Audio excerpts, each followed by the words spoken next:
लाडकी बहीण योजनेमधून हे सगळं गद्दारी, हा सगळा भ्रष्टाचार, हे सगळं विसरलं जाणार आहे अशा गैरसमजात जर कोणी असेल तर फार सोप्या 4 ओळी लक्षात ठेवा. चाय पर शुरू हुई सरकार, गाय पर आकर अटक गई. चाय पर शुरू हुई सरकार, गाय पर आकर अटक गई. बात तो हुई थी 15 लाख की, 1500 में कैसे सिमट गई. बात तो हुई थी 15 लाख की, 1500 में कैसे सिमट गई. चुनकर आने के बाद गद्दारी के लिए तुम्हें 50 खोके और कहती हो लाडली बहना सिर्फ 1500 में ओके. त्यामुळे हा 50 खोके आणि हा जो भ्रष्टाचार, ही गद्दारी महाराष्ट्राला सगळ्या गोष्टी मान्य असतात. महाराष्ट्राला गद्दारी कधी चालत नाही, महाराष्ट्राला पाठीत खंजीर खुपसलेला कधी चालत नाही. आणि या पद्धतीने महाराष्ट्राच्या राजकारणाला ज्यांनी काळीमा फासलाय, महाराष्ट्राच्या राजकारणाला ज्यांनी बट्टा लावलाय. आणि सातत्यानं काय होतं, इथं एवढ्या मोठ्या संख्येने तरुणाई दिसते. सातत्यानं महाराष्ट्राची भाकरी खाऊन गुजरातची चाकरी केली जाते. हे दुर्दैव आहे. एक उपमुख्यमंत्री म्हणतात महाराजांनी सुरत लुटलीच नव्हती.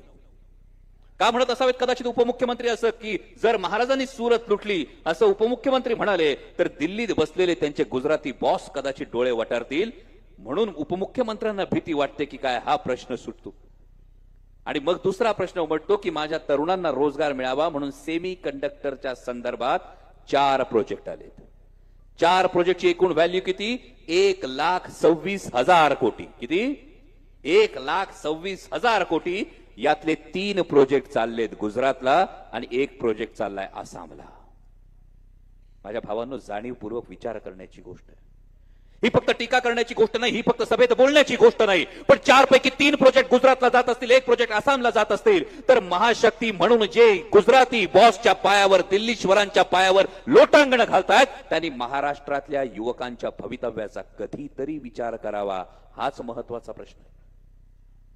तो युवकांचा प्रश्न आहे. म्हणजे हे सेमी कंडक्टरचे प्रोजेक्ट सांगितले, याआधी महबूब भाई म्हणाले, वेदांता फॉक्सकॉन असेल, बल्क ड्रग पार्क असेल, टाटा एअरबस असेल, हे सगळे जे प्रोजेक्ट गेलेत भावांनो, 4 लाख कोटी रुपयांची गुंतवणूक महाराष्ट्रातून गेली. 4 लाख कोटी. आणि 4 लाख कोटी रुपयांच्या गुंतवणुकीमुळे लाखो मराठी तरुणांचे रोजगार, हे तुमच्या हातातोंडाशी आलेले रोजगार, हे या केंद्र सरकारनं हिरावून घेतले. आणि दुर्दैवानं महाराष्ट्राचं सरकार, महायुतीचं सरकार इतकं लाचार झालंय की या लाचार सरकारला गुजरातच्या या बॉसेसकडे, दिल्लीश्वराकडे डोळे उघडून, डोळे उचलून बघण्याची सुद्धा हिंमत राहिली नाही. हे दुर्दैव आहे. म्हणजे विचार करा. परवा एक विधान येतं. विधान काय येतं तर छत्रपती शिवाजी महाराजांची समाधी ही लोकमान्य टिळकांनी शोधली. सरकारकडून कोणताही अभिप्राय येत नाही, सरकारकडून कोणताही निषेध केला जात नाही. जेव्हा महात्मा ज्योतिराव फुलेंनी ही छत्रपती शिवाजी महाराजांची रायगडावरची समाधी शोधली, तिथं समाधीला फुलं वाहिली आणि 1818 पासून जी अज्ञातवासात होती ती माझ्या राजांची समाधी जगाच्या समोर आणण्याचं काम कोणी केलं असेल तर महात्मा ज्योतिराव फुलेंनी केलं. पण जेव्हा हे विधान असं केलं जातं, जेव्हा इतिहास बदलण्याचं विधान होतं, तेव्हा महायुती सरकार मात्र मूग गिळून गप्प बसतं. हे मूग गिळून गप्प का बसतं तर लाचारीनं जेव्हा नजर फक्त पावलांकडे राहते ना, तेव्हा स्वाभिमानानं मान उंच करण्याची हिंमत राहत नाही. ही सरकारची परिस्थिती. मालवणात छत्रपती शिवाजी महाराजांचा पुतळा पडला. म्हणजे छत्रपती शिवाजी महाराजांचा पुतळा पडतो आणि सरकार शांतपणे सांगतं की आम्ही दिलगिरी व्यक्त करतो, आम्ही महाराजांची माफी मागतो. अरे पण पहिला प्रश्नाचं तर उत्तर द्या की छत्रपती शिवाजी महाराजांच्या पुतळ्याच्या बाबतीत एवढा मोठा हलगर्जीपणा, एवढं मोठं पाप तुम्ही करता आणि तुम्ही महाराष्ट्राच्या जनतेला मूर्ख समजता. तुम्ही सगळ्या शिवभक्तांच्या भावना या पायदळी तुडवता की जेमतेम 6 फुटाच्या पुतळ्याची जेव्हा तुम्ही परवानगी घेता तेव्हा त्यापेक्षा मोठा पुतळा तुम्ही उभारता. नौदलाकडून पुतळा उभारला असं एक मंत्री सांगतात, दुसरे उपमुख्यमंत्री सांगतात की तिकडे वारा जास्त वाहत होता, तिसरा मंत्री सांगतो की हा पुतळा कदाचित दुसऱ्याच कोणीतरी पाडला असेल. पण त्यामध्ये आलेली 3 टेंडर नाकारून ठराविक व्यक्तीलाच ते टेंडर देत असताना त्यात भ्रष्टाचार होतो, याची लाज वाटत नाही सरकारला.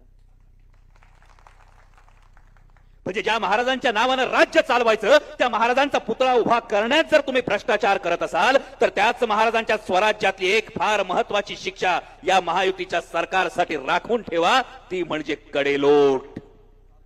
आता विधानसभा निवडणुकीमध्ये या महायुती सरकारचा कडेलोट केल्याशिवाय गप्प बसू नका. कारण छत्रपती शिवाजी महाराजांच्या प्रत्येक तत्वाच्या विरोधात सरकार चाललंय. ज्या छत्रपती शिवाजी महाराजांनी सांगितलं होतं रयतेच्या भाजीच्या देठाला हात लागू देऊ नका, इथं मात्र आमच्या शेतकऱ्याच्या सोयाबीनची वाट लागली, कपाशीची वाट लागली, दुधाच्या दराची वाट लागली. सरकारला काहीच वाटत नाही. सरकार काय सांगतंय? कृषी सन्मान निधी देतो. आमचा शेतकरी सांगतो अरे खत घातलं लाखभर रुपयाचं तर 5% 5,000च्या जीएसटी भरतो. शेतीच्या अवजारावर 12% जीएसटी भरतो. लाखभराची अवजार घेतली तर 12,000 देतो. आणि पेस्टिसाइडवर फवारणीच्या औषधावर 18% जीएसटी भरतो. लाखभराच्या औषधाची फवारणी केली तर 18,000 आमच्या खिशातून तुम्ही काढताय. 18 आणि 12 30 आणि 5 35 खिशातून काढलेत आणि सांगतात काय तर 1500 घ्या. तर माझ्या माता भगिनींना एवढीच सांगणे, लाडकी बहीण योजनेला विरोध नाही असण्याचं काही कारण नाही. पायात स्लीपर घालतो त्या स्लीपरवर बी जीएसटी आहे. पोराला बिस्किट खाऊ घालतो त्या बिस्किटवर बी जीएसटी आहे. बारक्या बाळाला टीका देतो त्या टीक्यावर बी जीएसटी आहे. आणि मरताना तिरडीवर कापड अंथरतो त्या कापडावर बी जीएसटी आहे. आपल्याच खिशातलं काढून आपल्यालाच द्यायलेत. त्यामुळे आता या सरकार जेव्हा सांगतात की लाडकी बहीण योजना घ्या, तेव्हा एकच लक्षात ठेवा, ही लाडकी बहीण लाडका भाऊ योजना एकच, लाडकी खुर्ची एवढी एकच योजना या सरकारची चालू आहे. आणि तुम्हाला तर घाबरायची गरजच नाही. म्हणजे जिथं तुमच्याकडे प्रॉब्लेमच आहे की आमदार नक्की कोणत्या पक्षाचा, वर केंद्रात प्रॉब्लेम, राज्यात प्रश्न आहे योजना नेमकी कोणाची. म्हणजे गुलाबी जॅकेटवाले म्हणतात लाडकी बहीण, हा ते काय म्हणतात, ते म्हणतात माझी लाडकी बहीण. मुख्यमंत्री म्हणतात मुख्यमंत्री माझी लाडकी बहीण. पलीकडे आमच्या नागपूरचे अर्धे उपमुख्यमंत्री म्हणतात लाडका देवा भाऊ. आमची बहीण म्हणते योजना नक्की कोणाची तेच कळना झालंय. तसं मुक्ताईनगरमध्ये आमदार नक्की कोणाचा तेच कळना झालंय. आणि म्हणून या दुविधेतून जर बाहेर पडायचं असेल तर जाता जाता एवढंच सांगतो, प्रामाणिकपणे सांगतो, 19ला आलो होतो ती चूक दुरुस्त करा. एवढीच तुम्हाला कळकळीची सांगणं. 19ला आलो होतो. कधी कधी असं होतं की ज्या विद्यार्थ्याला आपण चांगलं म्हणतो किंवा आता रेसिंगच्या भाषेत म्हणायचं झालं तर ज्या घोड्यावर आपण खरं तर डाव लावतो तो घोडा भलत्याच तबेल्यात जायला लागला तर मग आपली चूक सुधारायला पाहिजे. इतक्या शांतपणे सांगतो म्हणजे आमच्याकडे